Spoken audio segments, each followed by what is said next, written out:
Bismillahirrahmanirrahim. Assalamualaikum warahmatullahi wabarakatuh.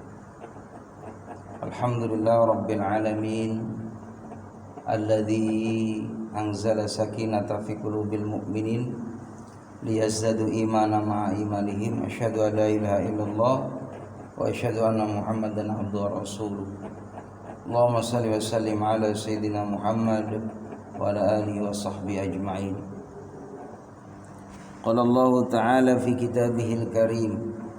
A'udzu billahi minasyaitonir rajim. Bismillahirrahmanirrahim. Innallaha wa malaikatahu yusholluna 'alan nabi. Ya ayyuhalladzina amanu shallu 'alaihi wa sallimu taslima.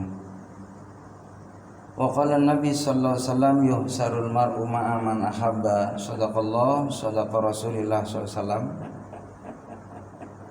Ketua DKM dan pengurus yang saya hormati, serta para sesepuh tokoh masyarakat, para alim ulama yang saya muliakan.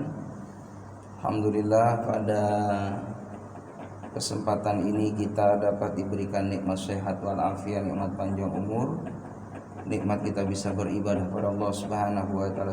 Semoga amal ibadah kita senantiasa memperoleh ridho dari Allah Subhanahu wa taala. Salawat dan salam semoga terlimpah curahkan ke haribaan Nabi kita Muhammad sallallahu alaihi wasallam yang kita harapkan syafaatnya. Tidak terasa kita sudah di hari ke-23 di bulan Sya'ban, yang sebentar lagi insyaallah kita akan memasuki bulan suci Ramadan. Tentunya kita ucapkan marhaban ya syahrul Ramadan. Selamat datang bulan yang mulia, bulan yang agung, bulan yang istimewa. Semoga kita semuanya disampaikan oleh Allah Subhanahu wa taala menikmati Ramadan dan bisa menyempurnakan amal ibadah kita kepada Allah Subhanahu wa taala di bulan tersebut. Allahumma shalli ala sayyidina Muhammad, salawat dan salam semoga terlimpah curahkan keharibaan Nabi kita Muhammad sallallahu alaihi wasallam. Hadirin wal hadirat jamaah yang dimuliakan oleh Allah Subhanahu wa taala. Tentunya di bulan Sya'ban ini banyak amalan-amalan yang mesti kita tingkatkan sebagai persiapan kita nanti untuk masuk ke bulan suci Ramadan. Adalah bagaimana kita memperbanyak zikir, memperbanyak tilawah Quran, memperbanyak doa sebagaimana Nabi mengajarkan, Allahumma barik li fi Rajab wa Sya'ban wa baligh Ramadan. Ya Allah, berikan keberkahan kepada kami di bulan Rajab, di bulan Sya'ban, dan sampaikan umurku berjumpa dengan bulan suci Ramadan. Kehidupan dunia ini sangat berharap yang namanya keberkahan. Berkah itu artinya adalah ziyadatul khair, tambahnya kebaikan, alal khair, pada kebaikan. Umur yang barokah, umur yang kita pergunakan dalam ketaatan, dalam kesolehan, dalam kebaikan. Kesehatan yang barokah adalah kesehatan yang senantiasa terus kita isi dengan nilai-nilai yang manfaat maslahat untuk diri kita, keluarga dan umat tentunya. Serta ya barokah rezeki adalah bagaimana kita senantiasa kita peroleh dari rezeki yang halal, yang baik ya. Lalu juga rezeki itu bisa kita nikmati untuk diri kita, keluarga kita, ya orang-orang yang dekat dengan kita, para sahabat kita, dan juga rezeki yang senantiasa manfaat untuk orang lain. Inilah ya rezeki yang barokah. Hadirin wal hadirat jamaah yang dimuliakan oleh Allah Subhanahu wa taala. Bulan Sya'ban ada beberapa ya anjuran dari Nabi Muhammad SAW. Di antaranya alhamdulillah sudah kita lalui bersama pada waktu malam nisfu Sya'ban. Ya, nisfu artinya pertengahan Sya'ban, bulan Sya'ban, yang mana kita sudah baca Al-Qur'an, ya membaca surah Yasin 3 kali. Selesai itu kita baca doa kepada Allah Subhanahu wa taala biar barokah umurnya. Yasin yang kedua kita berdoa supaya diberikan ya barokah daripada rezekinya. Lalu juga Yasin yang ketiga kita berdoa kepada Allah Subhanahu wa taala supaya ditetapkan imannya oleh Allah Subhanahu wa taala. Karena yang namanya iman itu al-imanu yazid wa yanqus. Iman itu kadang bisa naik bisa turun. Iman akan bisa naik dengan kesolehan, dengan ketaatan. Iman itu akan bisa turun kalau kita berbuat maksiat kepada Allah Subhanahu wa taala. Makanya perhatikan itu iman. Ya, kita cas itu iman dengan memperbanyak amal kebaikan kepada Allah Subhanahu wa taala. Hadirin wal hadirat jamaah yang dimuliakan oleh Allah Subhanahu wa taala. Di pertengahan bulan Sya'ban itu bagaimana amal kita ini diangkat oleh malaikat, dilaporkan di hadapan Allah Subhanahu wa taala.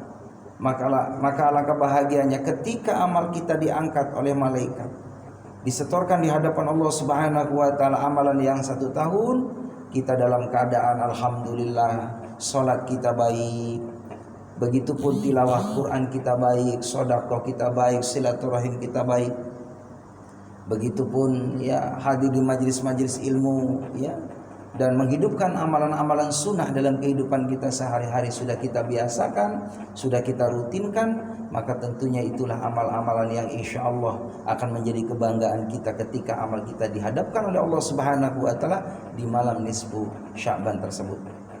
Jadi diangkatnya amalan 1 tahun itu, dibuka lembaran yang baru.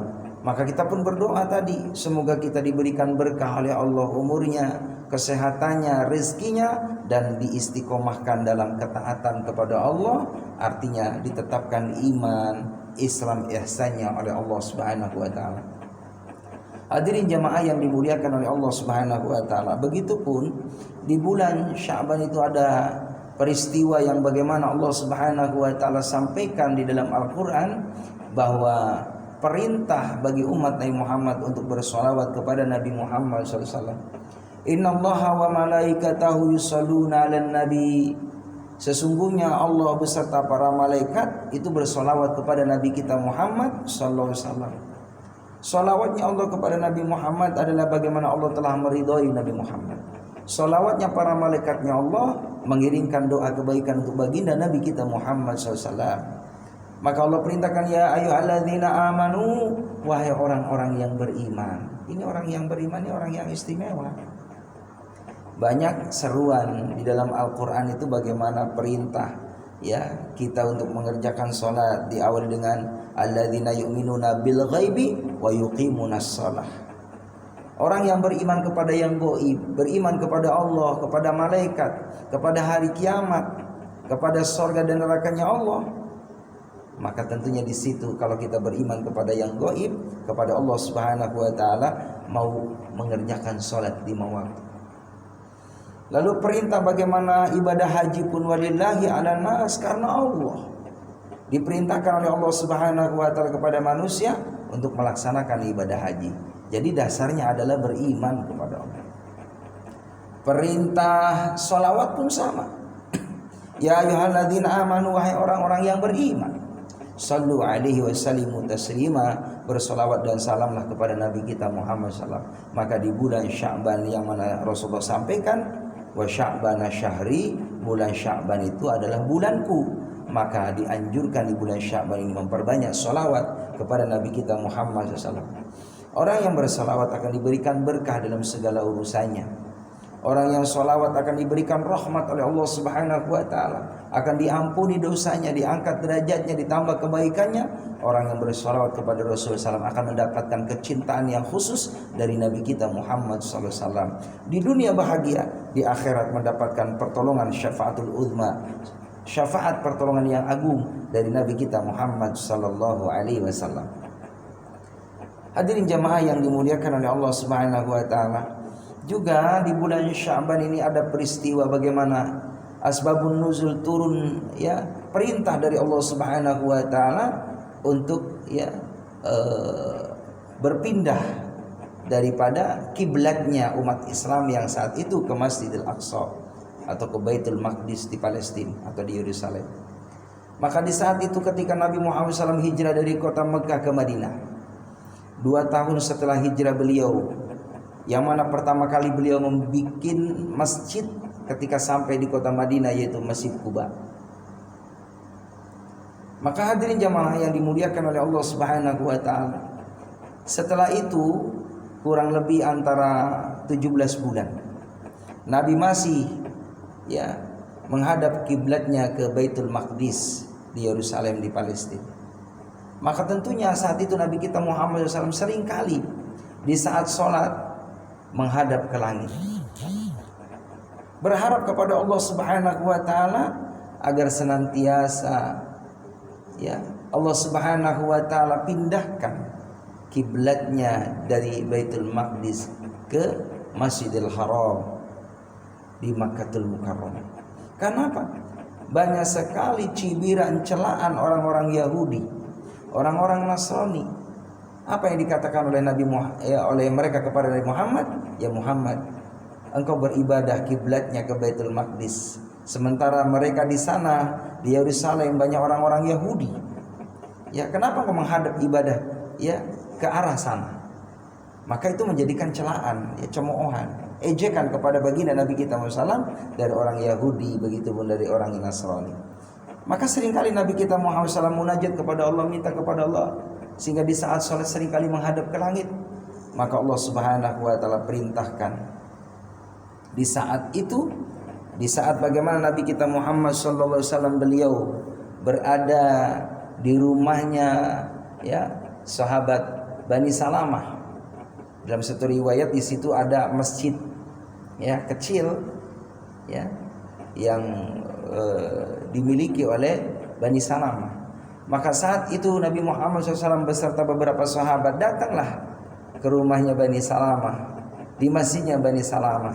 Ketika Nabi Muhammad memimpin salat zuhur di situ berjamaah, lalu ada perintah dari Allah Subhanahu wa taala ketika Nabi Muhammad di kota Madinah sedang menghadap ke Baitul Maqdis.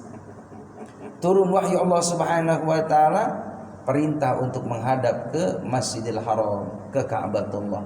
Maka saat itu pun setelah 2 rakaat salat, maka Nabi ya memalingkan arahnya pindah ke Masjidil Haram, ke Ka'batullah. Dan sampai selesailah itu 4 rakaat salat zuhur, selesai salam ya, maka sahabat pun mengikuti Nabi kita Muhammad SAW karena memang di situ ada wahyu dari perintah Allah Subhanahu wa taala untuk pindah arah kiblat dari masjid ya Masjidil Aqsa atau masjid yang ada di Palestina, Baitul Maqdis, untuk pindah ke arah ke Masjidil Haram, ke kota Al-Mukarramah.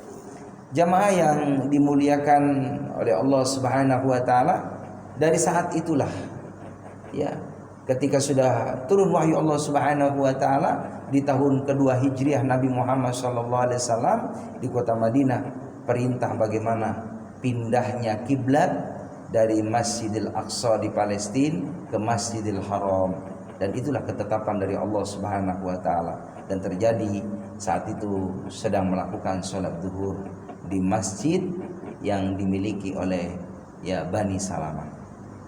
Hadirin jamaah yang dimuliakan oleh Allah Subhanahu wa taala. Berikutnya setelah itu Nabi pun melakukan ibadah salat asar berjamaah di Masjid Quba. Ya, di Masjid Quba. Dan saat itu sudah pindah arahnya ke Masjidil Haram, sudah tidak lagi ke Masjidil Aqsa. Ya. Lalu dalam satu riwayat Nabi pun mengimami salat subuh dan sholat subuh berjamaah, dan langsung kiblatnya yang tadinya ke Baitul Maqdis langsung pindah ke Masjidil Haram. Itulah ketetapan bagaimana ya Allah Subhanahu wa taala ya tentukan kiblatnya umat Islam yang saat itu di tahun 2 Hijriah Nabi Muhammad SAW, ketetapan melaksanakan ibadah ya ke kiblatnya ke Masjidil Haram. Hadirin jamaah rahimakumullah. Dan tentunya tadi asbab terjadinya ya salatnya Rasulullah dengan para sahabat di Bani Salamah itu pindah dari arah kiblat ke Masjidil Aqsa ke Masjidil Haram, ya itu yang kita kenal ada Masjid Qiblatain di situ. Terletak di kota Madinah, kurang lebih perjalanan 7 kilo dari Masjid Quba atau ya Masjid Quba atau dari kota Quba. Itulah dalam satu riwayat. Oleh karenanya hadirin jamaah rahimakumullah, dari peristiwa itu tentunya kita ambil hikmah, kita ya rasa terima kasih kepada Nabi kita Muhammad SAW sebagaimana perjuangan beliau yang luar biasa berdakwah, menegakkan agama Allah Subhanahu wa taala, mencontohkan syariat supaya umat Nabi Muhammad diberikan keselamatan dan keberkahan baik di dunia sampai di akhirat nanti. Mudah-mudahan bulan suci Ramadan yang sebentar lagi akan tiba, akan datang di tengah-tengah kita. Mari kita sambut Ramadan yang penuh dengan berkah dengan meningkatkan kualitas kesolehan kita kepada Allah Subhanahu wa taala. Terima kasih. Mohon maaf lahir batin, billahi taufiq wal hidayah. Assalamualaikum warahmatullahi wabarakatuh.